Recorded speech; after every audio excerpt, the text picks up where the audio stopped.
India is stepping into the spotlight, leading the charge for a greener future.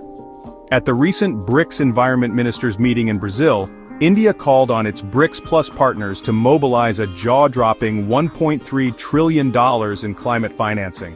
Why? To supercharge efforts toward global sustainability goals. But wait, let's back up. What's BRICS Plus? Originally a group of 5, Brazil, Russia, India, China, and South Africa, it's now expanded to include 6 more nations, from Egypt to Indonesia. Together, they represent nearly half the world's population and 40% of global GDP. That's economic muscle with serious influence in global climate talks. Now here's the kicker. India isn't just talking the talk. It's pushing for action through the Baku to Belém roadmap. The goal? Mobilize $1.3 trillion to support nationally determined contributions.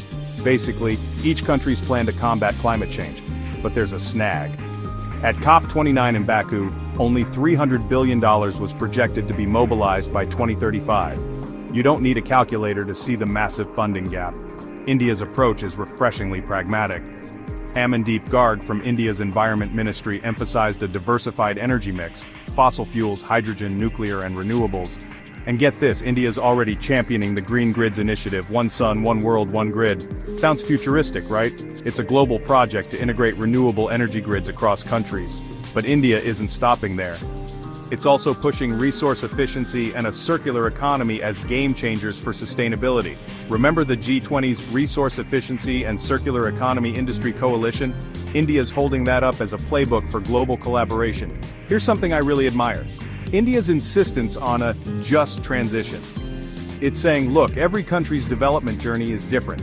For developing nations to grow while going green, they need money, technology, and support. They can't be left behind. India's message is clear. BRICS nations have a unique opportunity and responsibility to lead developing economies into a sustainable future.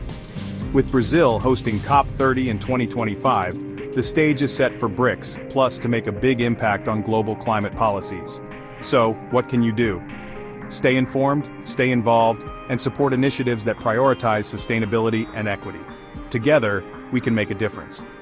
India's leadership is a reminder that bold visions, backed by collaborative action, can drive real change. The question is, are we ready to rise to the challenge? Let's find out.